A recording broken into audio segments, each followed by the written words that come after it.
Welcome back, ladies and gentlemen, to the Great Decisions Masterclass. We reached the midway point in the 8-lecture series today by looking at India, a fascinating case study in South Asia. While it is an ancient civilization, the modern state of India is now only 77 years old, born shortly after the end of the Second World War. It has the world's largest population, and that makes it the largest democracy in the world. India is a nuclear weapons country, and to many an emerging great power of the 21st century. Its regional context in South Asia is one where India dominates the former areas that were the British colonial empire. Neighboring it, however, are major powers, including China, the Russian Federation to the north, and off to the northwest, the European powers. This means India will always struggle globally to have that identity as a great power. More locally, India struggles. Pakistan is to the north and west, a country that rivals it on the subcontinent. It is a country in Pakistan that India has been at war with on numerous occasions, and the two remain deadlocked over the territorial dispute in Kashmir. Just on the other side of Pakistan, of course, is Afghanistan. Historically, India has been an ally of Afghanistan, regardless of who is in power in Kabul. In some Western circles, there was alarm at how quickly New Delhi established a cordial relationship with the Taliban when it came back to power in 2021. We now turn to the geopolitics of India and its neighbors. It's a fascinating tale. It evolved in ways that many would find surprising. During the Cold War era and to this day, India and Pakistan remain locked in a very bitter rivalry for preeminence in the region. The Chinese aligned with Pakistan, which is not surprising given that India and China are two counterbalancing powers in the broader perspective. One might anticipate that the United States would join India as democracies and the Soviet Union would join China as fellow communist powers. But that is not what happened. Rather, the Soviets aligned with India and the United States sided with Pakistan and China. This is an indication that form of government and ideology are less relevant in strategic decision-making than calculations based upon power. India and the U.S. regarded one another with suspicion throughout the Cold War. After independence, we lined up quite strongly behind India. President Truman and President Eisenhower were actually quite enthused, not sure which way India would go. Would it be aligned with the West? Would it be aligned with a growing Soviet power, or would it take its own course? We have an interest in a stable, growing subcontinent. And therefore, when we discuss aid with India, it is not in the context of India asking us for a special favor, but of defining joint objectives. President Nixon became enamored of Pakistan when he visited Pakistan as vice president way back in 1953. He went to India and asked the Indians to join America against the Soviets, and the Indians said, why should we? We want to be non-aligned. President Nixon interpreted that as India wanting to be neutral. India said, no, it's not neutrality. Non-alignment means we will get from the Soviets what we need, and we will get from you what we need. As the post-Cold War era emerged, the most notable factor is the dissolution of the Soviet Union, transforming itself into 15 independent countries, with the rump state of Russia being the dominant one remaining. However, in the 1990s, Moscow largely was sidelined in many of the calculations. In the 1990s, India and Pakistan went nuclear, joining the unofficial nuclear club. These are two countries that are not considered legitimate nuclear powers. Those 5 are designated in the Nuclear Non-Proliferation Treaty, yet neither of them signed the NPT, which means they, like Israel, have the legal right to possess nuclear weapons, as they've not signed that right away. As we look at the 1990s and beyond, the US, India, and China were clearly the dominant actors in the region. We sought to continue our relationship with Pakistan, which from time to time we find to be very, very important, at other times not so much. We reached out to China in hopes that increased trade, membership in the World Trade Organization, and better relations now that communist on an international level was gone would allow the US and China to have better relations. But we also sought India as a very logical partner in the region.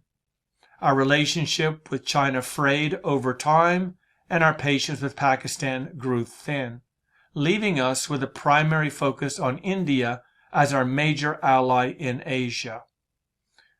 What reflects this pivot is the Quad Alliance, which connects the United States, Australia, India, and Japan in a soft defense alliance. As we look at this geographically, and by the way, this was a recent great decisions with the Foreign Policy Association, it's pretty obvious the target of this alliance, the People's Republic of China, an effort to, in effect, isolate them geostrategically.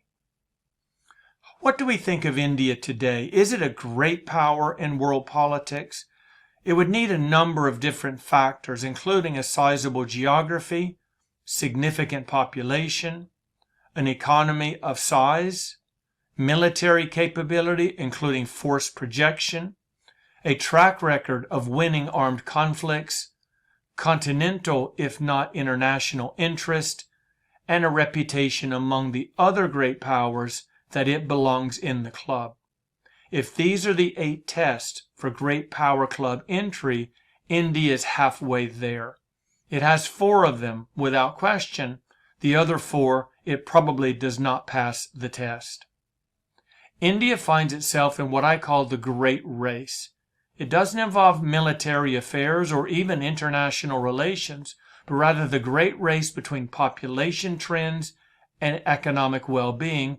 We'll measure that in per capita income. So here we have any country, population is growing, per capita income is increasing. At some point you would anticipate that income reaches the level of population, but the question is, does it surpass the threshold of being a wealthy nation? For the United States, we passed that threshold with ease, long before our population leveled off and only grew slightly thereafter. If we consider China, it lost that race. It never reached a respectable per capita income before its population not only leveled off, but began to decline. So how about India? If it's here on this graph, will the economics allow it to cross that boundary before the population declines? That's the big question. It's almost impossible to tell at this point. In some ways, India is a thoroughly impressive economy. By aggregate, it's the world's 5th largest economy, but by per capita income, 140th out of roughly 200 economies in the world. Factors in favor of India winning the great race: the population is still young, a median age of 29, the same as Indonesia. The United States and China have median ages of 39. It's an enormous difference. And the economy of India is modernizing very, very quickly. This gives us some optimism that it could eventually win the great race. On the negative side, the bureaucracy is overwhelming and stifling, and the social and political divisions run very deep in India. So where exactly do we put the Republic of India on the spectrum of powers, from minor to great power? It certainly has aspects of a great power, but there are also Indian behaviors and attributes that look more like a minor power. But the vast majority of India, as we look at it today, falls in that regional power range. It has made efforts to elevate its global status, being a founding member of BRIC, which later became BRICS with the addition of South Africa. India is showing that it can play with the big powers of the world.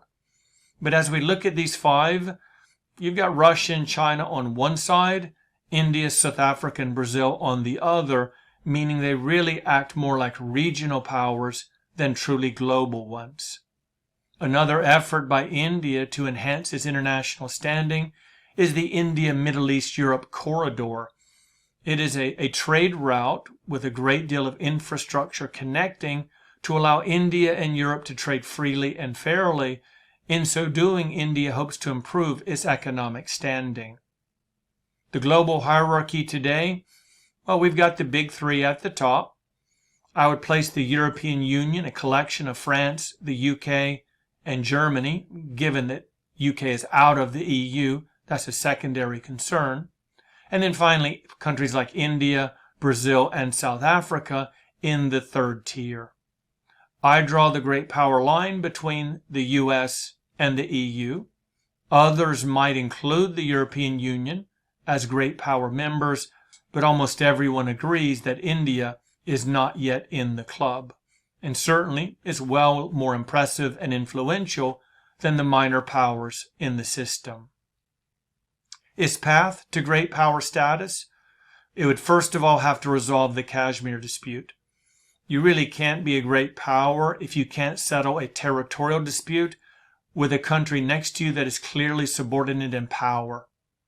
It needs to stand up for global rules, become the voice of the lesser developed countries of the world, mainly in Asia, Africa, and Latin America, and then finally find a way to convince the others, the Americans, Russians, China, maybe the Europeans, that it deserves to be considered a great power. We'll briefly look at each one of these challenges. Kashmir.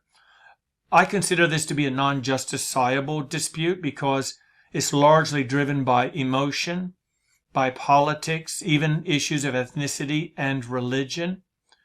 Uncontrollable local militant actors.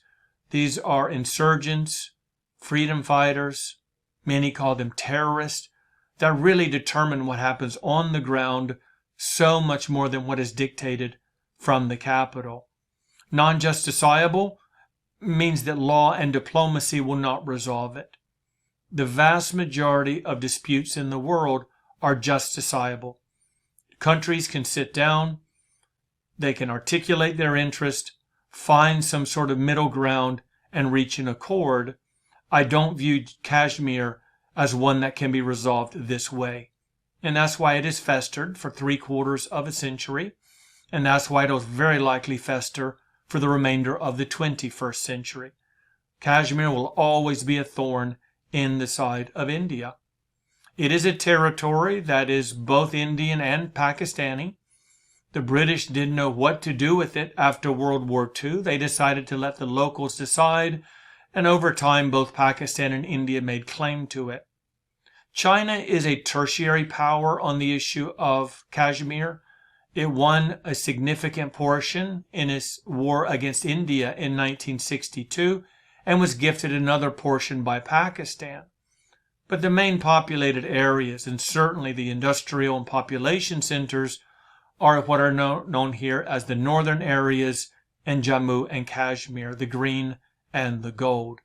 A number of low-level conflicts have occurred here, a couple of hot wars between India and Pakistan as well, and from time to time things get really serious when Pakistani irregulars enter into Kashmir, provide support for local forces who then go to the Indian side of Kashmir or even into India itself to commit acts of violence. That is when India and Pakistan get very close to another armed conflict. This is what we call a low-intensity conflict, and as noted earlier, there seems to be no end to it. Standing up for global rules is a very important part of being a great power. India should be a strong supporter of the rules. And it's not that it's a major violator of international laws. It clearly has human rights issues. It has not joined the Nuclear Non-Proliferation Treaty, and its position on the Ukraine war has puzzled many. India is a country you would think would stand up for issues like sovereign integrity, that one nation should not invade another and take its territory, what we call territorial aggrandizement. But it appears that New Delhi has instead taken a very weak position on the invasion because it prioritizes access to cheap Russian oil over international principles. This does not play well in Washington, Paris, London, or Berlin. Becoming the voice of the lesser developed countries. In the old days, we talked a lot about the so-called Third World. The First World was the United States and its allies. The Second World was the Soviet Union and its allies.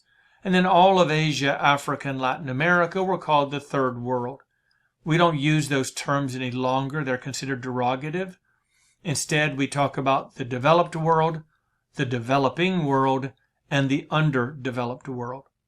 Bandung was a conference in the 1950s that India was a major player in, which said that all of these other countries don't need to align with the Americans or the Russians.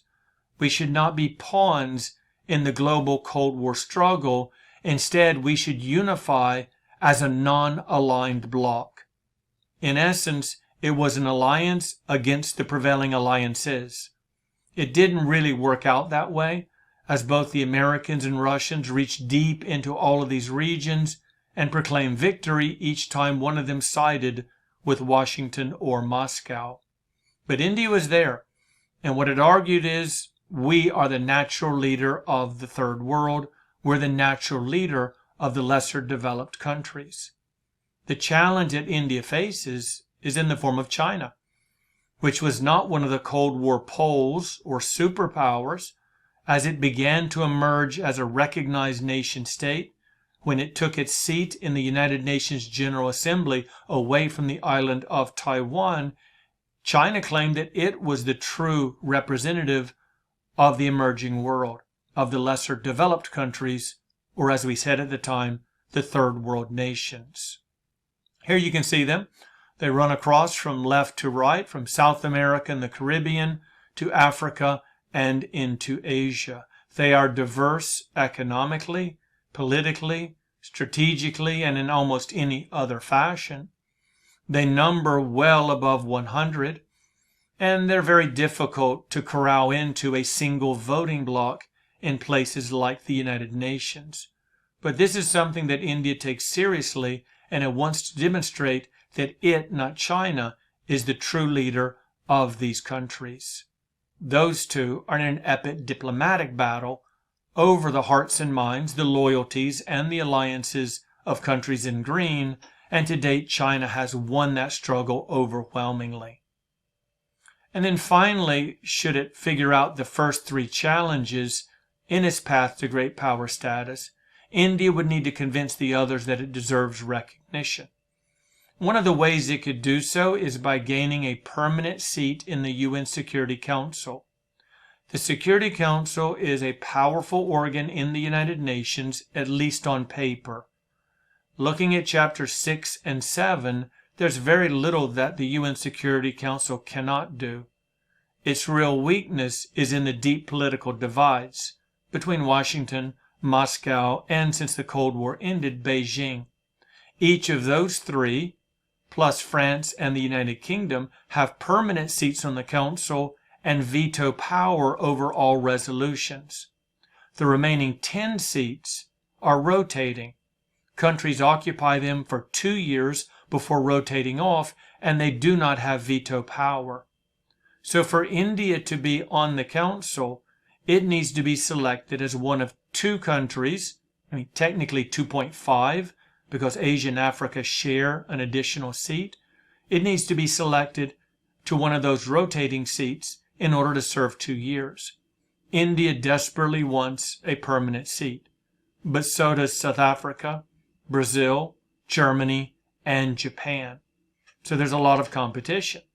But the biggest obstacle would be amending the UN Charter, which happens very rarely, and given divides, is highly unlikely to happen moving forward. So the idea of a permanent seat with or without veto power probably not going to come to fruition. Another way that India can show it's a player in world politics is by demonstrating that in a constructive role in conflicts. we have an ongoing war between Russia and Ukraine.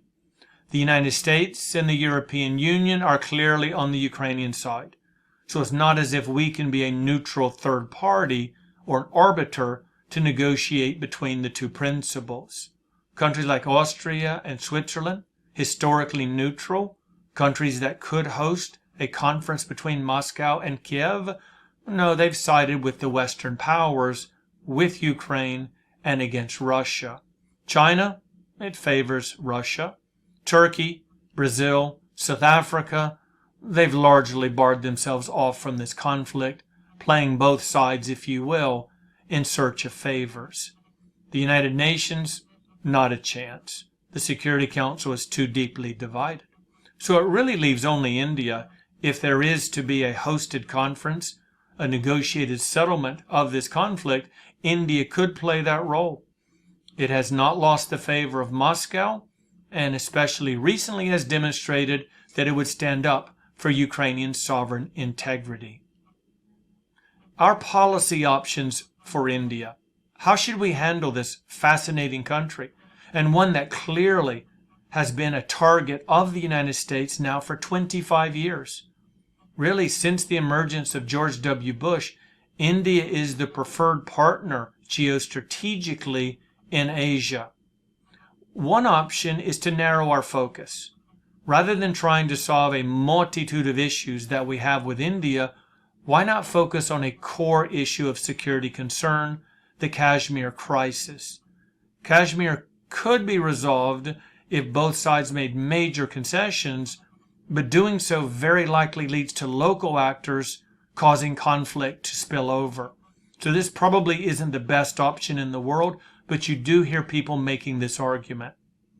We could press India more strongly on its nuclear arms. We've basically rolled over to India and Pakistan for that matter. When they went nuclear in the late 1990s, we applied sanctions, but the Bush administration largely dropped them for voluntary reporting by India and Pakistan.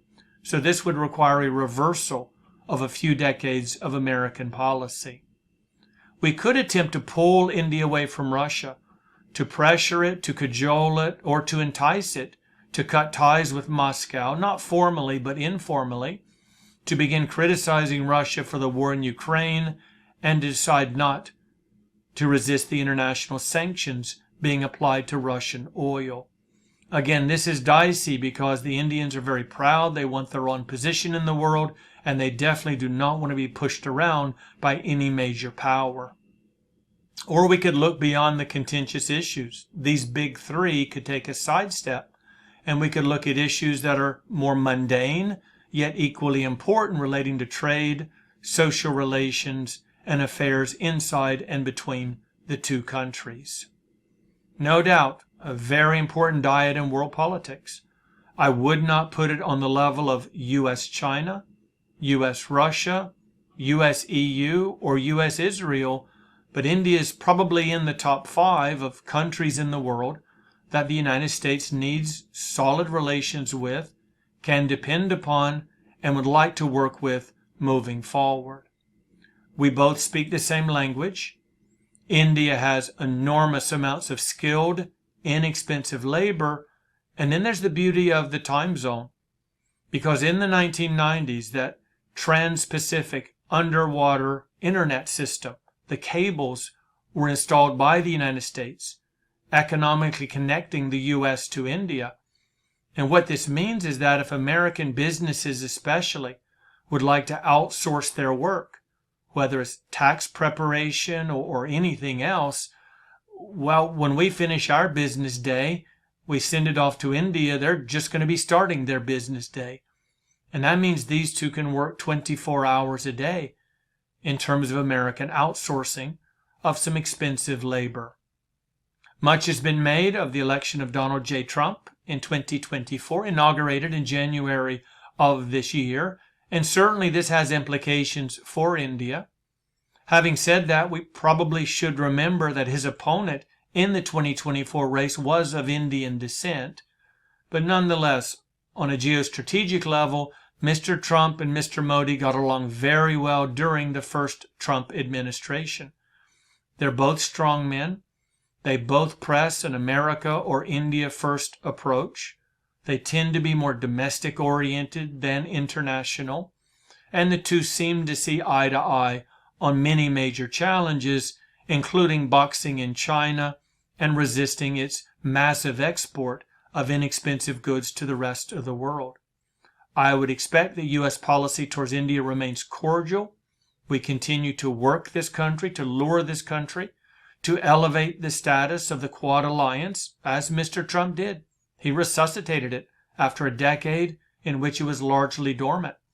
So we're looking at a positive relationship moving forward, probably very little change in terms of Kashmir, probably India's position on Russia, and in terms of many of the economic challenges, the obstacles we face to having truly free and fair trade with the country. As always, I thank you for attending the lecture and encourage you to stay engaged and make great decisions.